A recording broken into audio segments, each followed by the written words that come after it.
Welcome to Unbroken the podcast. I'm Savannah Levins. I started this podcast because in my life experience and working as a news reporter, I found everyone's been knocked down or blindsided or had their world seemingly turned upside down at some point.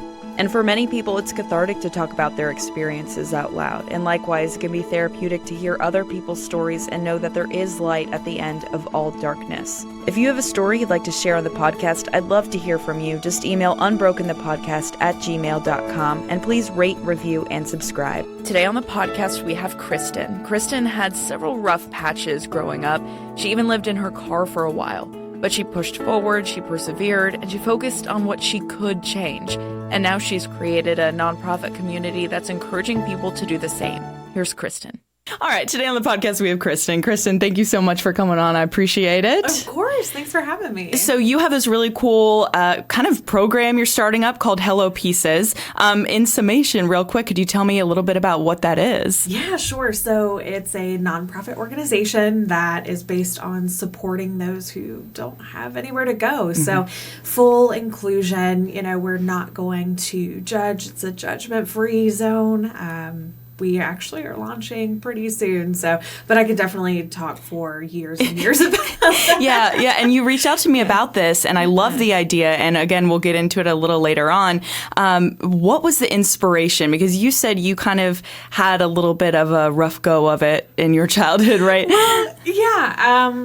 Everybody's dealt a bad deck of cards sometimes, and it's just what you do with it that counts. So Hello Pieces was inspired by several of my friends telling me, hey, you need to do something with this. You need to actually speak about it. You need to write a book. You need to do this or that. And I'm like, well, I'm not that great at speaking, so let's get other people to. Mm-hmm. So that's kind of where it started. Now we have a podcast with a bunch of people who have gone through different things, but more importantly, kind of advice for those people who don't know where to go, mm-hmm. who may be in the same situation and want to know maybe what worked for them to get out. So exactly. Yeah, so it kind of serves as a purpose of hope, very much like your podcast, mm-hmm. but we do have a community service element attached to that as well.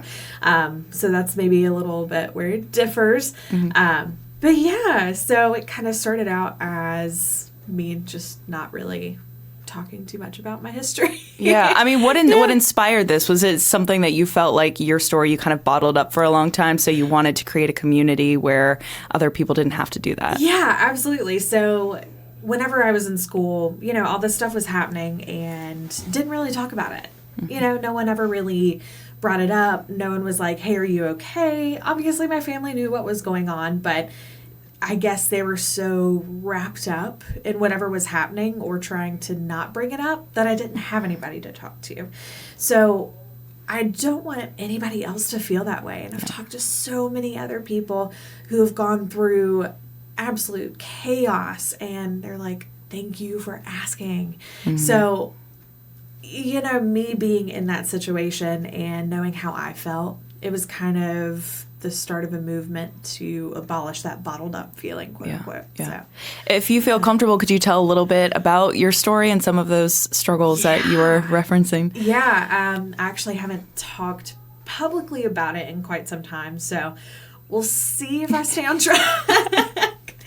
But, I mean, I guess obviously everybody's family experiences divorce, right? So it happened when I was 2, so that's not a big deal, but my mother was raising myself and my older brother, along with my grandma, who is the sweetest person on earth. Love grandmas. Right. And then obviously I'd see my dad every now and again, so he was still in my life, no big deal.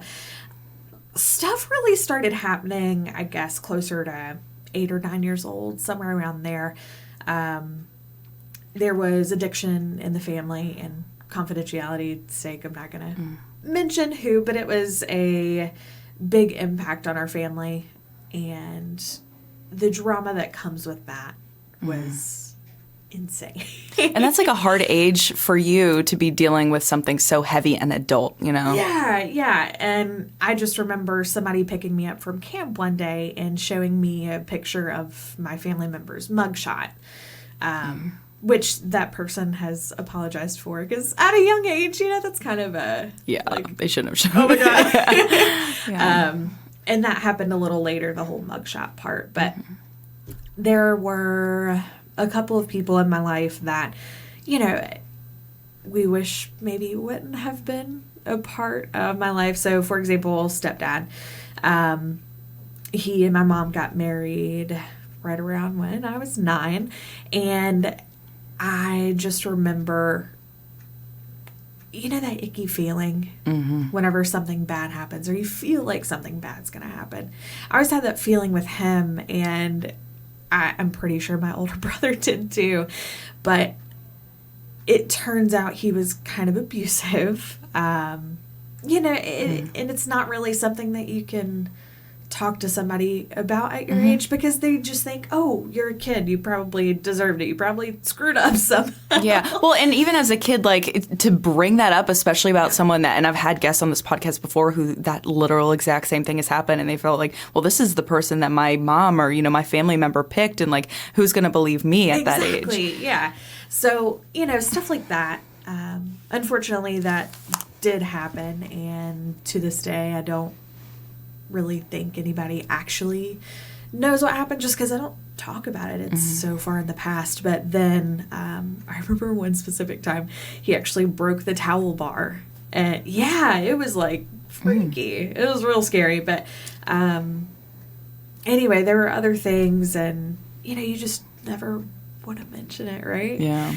So let's see, fast forward a couple years, all of this stuff's still going on, and there's a lot that I could tell you. It had little minutia, little details, and it's not that important. Well, it is, it's obviously, and I appreciate you being open. It's not easy to talk about stuff like that, but it's amazing how much little things will change you over time. Like, do you think those little things shaped like the middle schooler and the high schooler that you were, and like in what ways? Absolutely. So there's a lot more to the story, like, a few deaths, but it was all centered around this one time frame, like this one 6-year, 7-year time frame. And yes, stuff kept happening. Life keeps moving, Yeah. One of my friends, he's actually a public speaker. He's phenomenal. But he uses the phrase, shit is fertilizer. That's a good one. Right? So you go through all this stuff, and now it's to the point where you don't see it as bad things. You see it as a potential for growth. You see it as a potential for furthering who you are. So, things in my past, I have lived out of a car for 3 months. Yeah. What? When? I lived out of a car. And actually, my now husband, helped me out with that, which is really cool. So he's known me through the worst part of it. Yeah. Okay, might as well tell the story. So. Yeah, okay, you got me like, I want to know 100 questions. You're like, yep, so that one time I lived in a car. Right. Yeah, what happened there? So I went to Western Carolina my first year of school. I was a music major, concentrated in voice, and was not passionate about it. I loved to sing. I loved everything to do with music, but unfortunately my high school didn't have a music program, so that kind of sucked. Going through music theory with no music theory background is fantastic. So needless to say, not the best situation. So I come back for a year, and it was a really rough time, and my dad and stepmom, who I'd moved in with at this point, they decided that it would be better for me and my personal growth to go out on my own. So I was like, yeah, okay, that makes sense. I'm an adult. I screwed up. I get it. So I went in and lived with one of my friends from high school, and we're still like brother and sister. We never talk, but it's one of those people that you could just pick up with. And so anyway, I moved in with them for a little bit until, let's see, I got into a wreck, so that was fun. I tried to get a new car, and as soon as I got a new car, I was still living with them at this point, but as soon as I got a new car, I left. I felt bad for being there. You know, granted, I was a part of their quote-unquote family, but still felt like a burden. So I left and ended up staying in a parking lot in my car. And I met my husband. So it's a really weird situation. Like, I stayed in a really crappy apartment in Charlotte for a little bit, and that's actually where I met my husband. It wasn't until after that I lived in my car, and I had a couple jobs, you know, just trying to get myself back up on my feet. Yeah. So, and I really appreciate that my dad and stepmom did that for me. I know it's like a crazy psychotic thing to say, but being out on my own like that, it's made me appreciate what I have. It's made me kind of think differently. You know, you don't necessarily expect that from, I mean, a lot of people don't expect that from me. A lot of people don't expect that from anybody else who's come out on top after living in a car for so long. But it was interesting. I mean, I just can't imagine, like, you know, beautiful young woman like yourself. How were you not afraid? I mean, how did you choose that over falling back on? I know you said you felt like a burden, and but I can't imagine choosing. I mean, Well, anybody that knows me knows that I am outrageously stubborn. So outrageously stubborn, and I would much rather myself have issues and no one else know about it than be a burden or even feel like a burden to somebody else. And I know my friend and his parents would say that I wasn't a burden and all that. And I had to. Yeah. Because I'm stubborn. Right. But for 3 months, right, was how long that lasted. Yeah. How did you get out of that situation? How did you...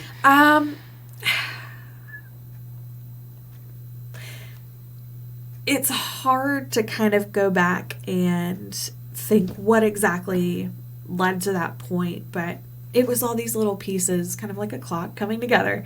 So I worked my butt off. I had a couple jobs, worked at Concord Mills. Oh my gosh, excuse me. So I worked at Concord Mills at a little store there, and I worked at another store just down the street from it. So after saving for a little bit, I was able to move in with somebody in Concord. So that helped. It wasn't a place of my own, but had a bed, had a room, shared bathroom, and all of that. So it got better from there. But what really made a difference, and I will never, ever, never forget this,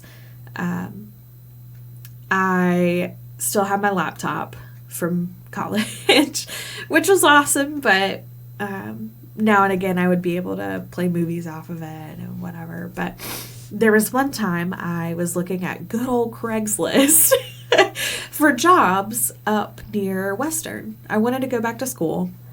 I didn't want to become complacent with my situation. I didn't want to just make it. I wanted to actually make something of myself. So I really wanted to go back to Western, and I was going to make it happen. I started looking at jobs, and there was actually a job open for an apartment complex. Oh. So I applied for it, having zero experience whatsoever. I didn't even know where the apartment complex was. So it was a really interesting process. I had an interview, and then I had a Skype interview, because they were really curious as to why somebody was applying for basically a minimum wage job 3 hours away. So went through the interview process and took a chance. They called me back and they said, hey, we want to do an in-person interview. I was like, okay, cool. So like 3 hours away. Awesome. So of course called out of work for that and drove 3 hours up there. But the cool thing was they hired me on the spot. Awesome. And not only did I now have a job closer to school, rent was free. Oh, yes. Yeah. Love it. I was hoping that was going to be included. Yeah. So now I didn't have to live in a car. You know, I still had all of my crap in the car whenever I went to the interview. So I kind of parked a little bit of ways and I kind of played dumb. Oh, I didn't know where the office was, kind of thing. Wow. Because I was always afraid people would walk me out to the car and then they would see my car full of stuff, like all my clothes, all my shoes, and I'm pretty sure I had a stuffed animal or two. That's great. So Listen, who doesn't? Like this 20-year-old kid just chilling with a stuffed animal in the back of their car. Or all the Backstreet Boys CDs. But love it. So anyway, that kind of started things on the right track for sure. Did you go back to school for music or did you go for something different? Absolutely not. I was gonna. I went back to school for marketing. Okay. So, yeah, I ended up finally finishing up 2019? Yeah, last year in May, and I actually got married on the day of my graduation. Did you meet your husband during that time that you were working at the apartment complex, or did you? No, I had actually met him before in Charlotte. So, whenever I was living in a really crappy apartment, it was roach infested, whatever, but hey, you had a bed. So, yeah. So it was good. But no, he was actually a group project partner with my roommate. So he came over one night, we started talking, and it just kind of developed from there. Yeah. So you dealt with like all this stuff through your life. Do you think it changed you in good and bad ways? And what of those have you identified? Oh, wow. So going through all of this stuff, I hate saying going through it because it's just a part of life. Like, it's a given. You know, it just happened. It's not, I don't know, it almost makes it sound like you choose to go through something, or it makes it more dramatic if you say you go through it. But the crap that happened to me. Well, you know, to that point, there's a lot of people who, you know, can't handle and choose not to go through that. And unfortunately, that's why things like suicide are so prevalent, and depression, and some people never get out of it. So I think you saying going through, and I mean, don't downplay your experiences. This is like, you know, you've gone through a lot and you have come through it and you've come out the other end. And so don't downplay that. That's great. And you have gone through it. But you think it has changed you and made you who you are today. Absolutely. I don't think you could do any of that and not be changed on the outside somehow, for better or worse. And I'm just grateful that mine is on hopefully the better side. Yeah. So it's definitely made me see the world in a different way. There are things that have happened to people really close to me, and it kind of seems like the world is ending, and I'm like, holy cow, like, you just lost your shoe. What's going on? Put things in perspective. Right, absolutely. So, you know, of course, I'm like, oh my gosh, that's the worst thing ever. But to me, it's like, oh my God. It's a gut check. It's a reality check. It's very humbling, and I'm grateful to kind of get a slap in the face of what I have been through, you know, and I'm grateful that that's not me. I very much used to be that way. Very much used to be that way. I lost my pencil in class. You'd see me later. End of the world. Right. Fetal position on the floor. But no, it definitely developed me in that way.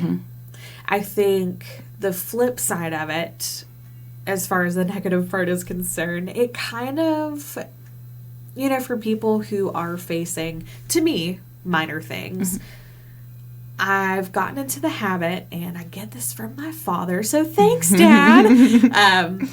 I kind of start preaching, not preaching as in like pastoral, whatever, but I start going into kind of a lecture about how life works and all this other stuff. And by the end of it, bless my friends, they're still like, okay, Kristin, thanks, got it. So we are blessed with the gift of gab, and unfortunately, since going through all this stuff, although yes, I have experience with all this stuff, I will not shut up about it. I'm like, no, you got this. You can do it. And it it either comes off as, holy cow, stop, or calm down. Well, it comes from a good place of you wanting to help. Yeah, absolutely. Warranted or otherwise. Yeah, so. Right. And you know, that kind of transitions into what you're doing now with Hello Pieces. So, like, how did you come up with that idea for this community, and how has it kind of developed? So, my husband will tell you, I follow my gut. Anytime I get a sinking gut feeling, I just do it. And it was one of the gut feelings. I'm like, okay, so we have a ton of people that are bottling up serious problems, you know, or even serious to them. And I hate that, first of all. I believe that everybody should be able to go somewhere to have somebody to talk to. You know, like one of my examples, at camp, I was sexually abused and didn't really talk about it, you know, other than the cops being involved, that kind of deal. Outside of that, like, don't really know anything about it. There wasn't a community out there for you to reach out to, yeah. Right, because I felt like my dad would be pissed. My mom, stepmom, brother, everybody. I actually remember sitting down on the couch trying to tell them what happened, and my older brother's face, love him to death, my older brother's face was like, did he touch you? I'm going to kill him. I was like, don't kill anybody, please. Well, something about, like, even the guests I've had on the podcast before, they've said that they've told me stuff that they haven't even told their friends and family, because sometimes it's easier to open up to people who aren't immediately in your life. Exactly. Yep. So anyway, after knowing what that felt like and wanting to tell somebody, I don't want anybody else to feel that way. So not only that, but I really felt like there was an underserved population here that could really benefit from having a hand up instead of just a handout. Because you can give out blankets and sweaters all day long, but actually being able to help people build their resume, actually getting people in contact with people that are hiring, being able to help somebody with their finances if they're struggling, you know, stuff like that, I think would go a much longer way. And that's kind of what hit me really hard. So started developing that. And then once again, everybody was like, share your story. Actually, one of my friends was like, I'm going to slap you if you don't. So there's that. Supportive friends who exactly. Threaten physical abuse to get you to do something. No, I'm just kidding. I'm like, wait a minute here. But anyway, so it kind of started out from that. You need to share your story, and me not necessarily wanting my story publicized over and over and over again, like it would be with a book or something.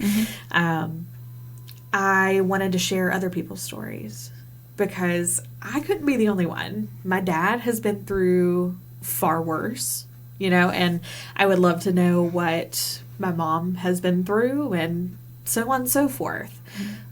But knowing that there are people who have gone through all of these extreme circumstances, I just wanted other people to see that they're not alone.